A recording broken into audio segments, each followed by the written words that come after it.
नमस्कार, कसे आहात सगळे? मी प्राची आजच्या व्लॉगमध्ये तुमचं मनापासून स्वागत करते। आजचा व्लॉग आहे एक्झिबिशन विषयी। गोरेगाव ईस्टला स्वदेशी आर्ट अँड क्राफ्टचं एक्झिबिशन लागलं होतं। एक्झिबिशन कम सेल होता तो। इथे खूप साऱ्या व्हरायटी होत्या। आम्ही आत गेलो तर पहिलंच लाकडाने बनवलेल्या अशा छान छान मूर्ती दिसल्या। किती कोरीव असं काम केलं होतं त्या मूर्तींचं। तिथेच वाटलं की खूप छान असणार आहे हे एक्झिबिशन। मग नंतर आम्ही असं पुढे गेलो तर आम्हाला तिथे ना एक पुस्तकांचा सेशन दिसला। खूप मोठा होता तो सेशन। तिथे अगदी लहान मुलांपासून ते अगदी मोठ्यांपर्यंतची पुस्तके होती।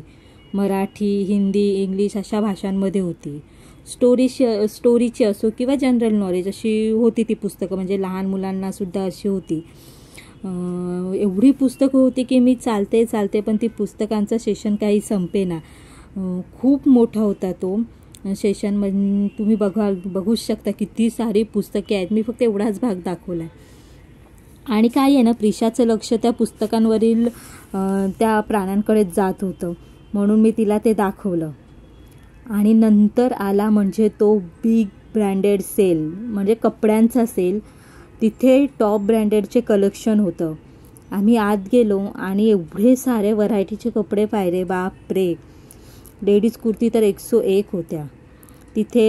लेडीज, जेंट्स, लहान मुलं यांच्यासाठी असे वेगवेगळे पार्ट केले होते। त्यामुळे ना ते छान वाटत होतं पाहायला। एका साईडला असं लेडीजचं, एका साईडला जेंट्स, आणि एक पार्ट होता तो असा लहान मुलांचा। असं खूप छान वाटत होतं ते।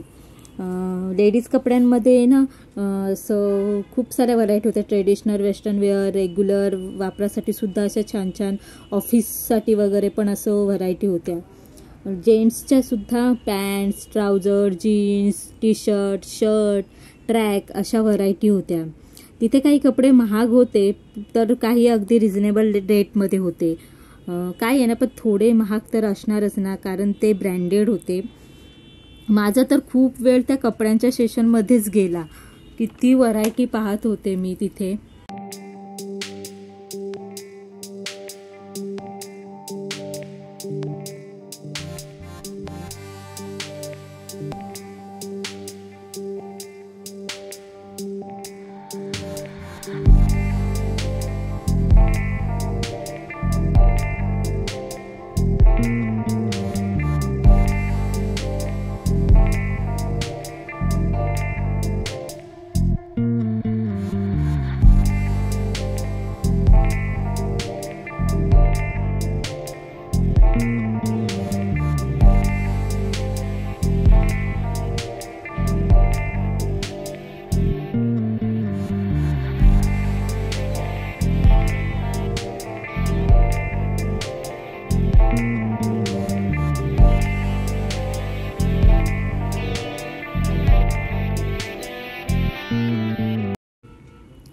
नंतर आला तो सेशन म्हणजे लाकडी वस्तूंचा आणि कार्पेटचा।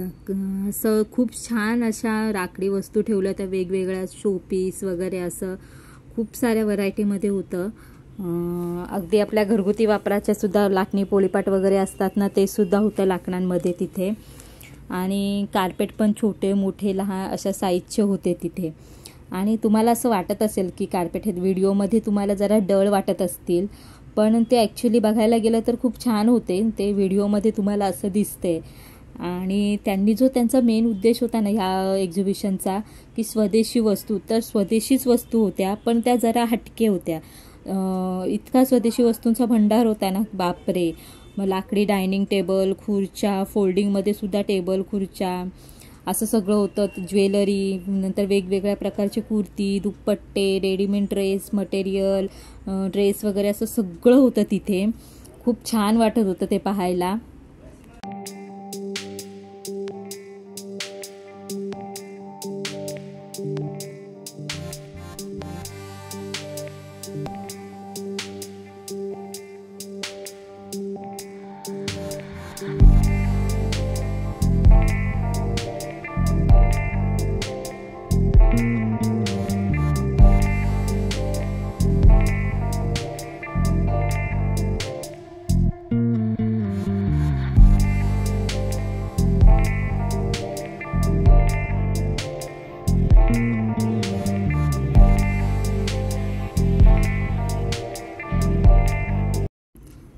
आणि इथे हा आहे फरसाण नमकीनचा स्टॉल.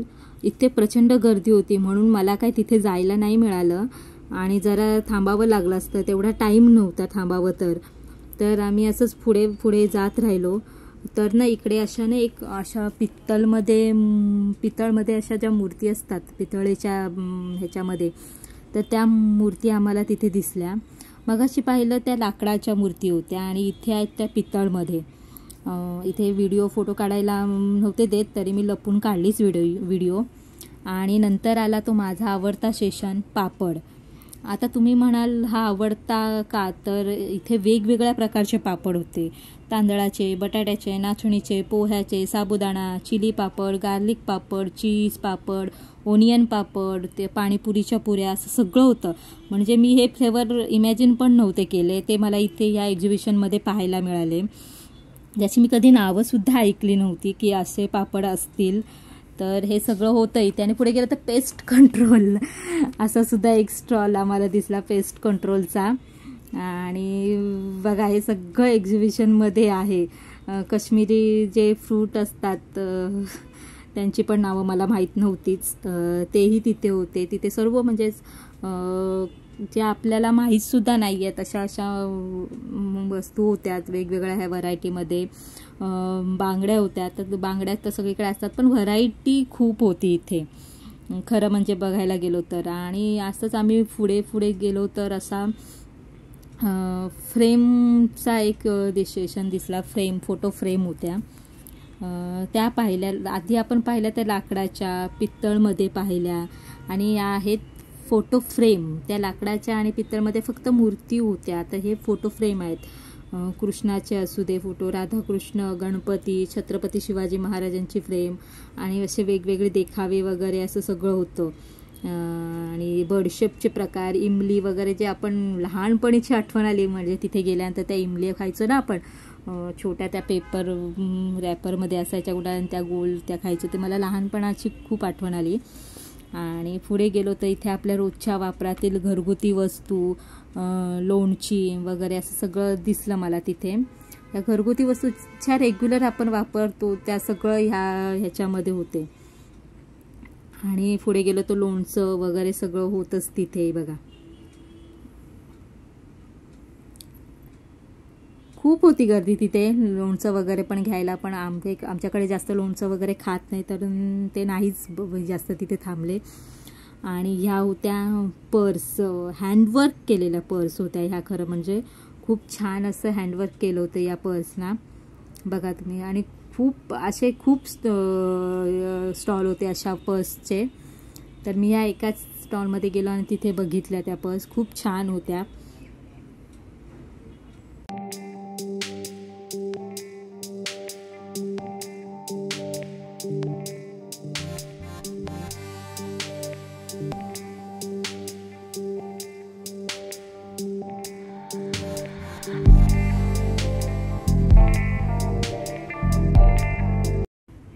हा सेशन होता 1 ग्रॅम सोन्यामध्ये बनवलेले दागिने, बांगड्या, मंगळसूत्र, नेकलेस, हार, कानातली असं सगळं होतं.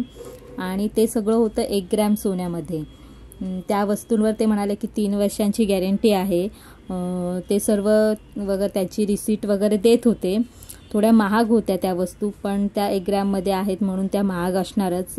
पण मला एक डाऊट होता की जर 1 ग्रॅम सोन्यामध्ये असतील तर हे असं सगळं असं ठेवलं नसतं. मला थोडा डाऊट होता म्हणून मी काही जास्त घेतलं. पण डिझाईन खूप छान होत्या खरं म्हणजे, पण 1 ग्रॅममध्ये असतील असा डाऊट होता. मला काही त्यातलं कळत नाही, पण तिथे बघत होतो तर हे असं सगळं असंच लावलं होतं त्यांनी. हे नेकलेस वगैरे तुम्ही बघू शकता, हार वगैरे ते असंच लावलं होतं. त्यामुळे मला थोडी भीती वाटत होती घ्यायला. मला या बांगड्या आवडल्या होत्या त्या तिथे, म्हणून मी घालून बघत होते, पण मला खूप भीती वाटत होती त्या घ्यायला, म्हणून मी काही घेतल्या नाहीत. आणि पुढे आले राजस्थानी पर्स, दुपट्टे वगैरे सगळं होतंच इथे. शेवटचा सेशन होता तो चिनीमातींच्या वस्तूंचा. हा माझा सर्वात आवडता सेशन झाला. इतका मोठा होता तो सेशन, बापरे. म्हणजे तिथे काही नव्हतं असं नाहीच. मला त्यातलं काही घ्यायचं नव्हतं, तरी पण मी तिथे ज्या वस्तू बघतच होते तिथे. आणि मी ज्या वस्तू बघत होते त्या मी बघतच बसले. वेगवेगळ्या प्रकारची भांडी आणि नवीन अशा वस्तू मला बघायला मिळाल्या. खूपच सुंदर होत्या. मी तिथे आणखीन बघत बसले असते पण खूप उशीर झालेला आणि ऑलरेडी माझा कपड्यांच्या सेशनमध्ये खूप वेळ गेलेला आहे. तर आता आम्ही घरी जायला निघतो आहे. आणि एक की जर तुम्हाला माझे व्हिडिओज आवडत असतील तर प्लीज आमच्या चॅनलला सबस्क्राईब करा. आता भेटूया आपण पुढच्या व्लॉगमध्ये. आणि जर प्लीज आणि मला कमेंट करून सांगा की माझे व्हिडिओ कसे आहेत म्हणून.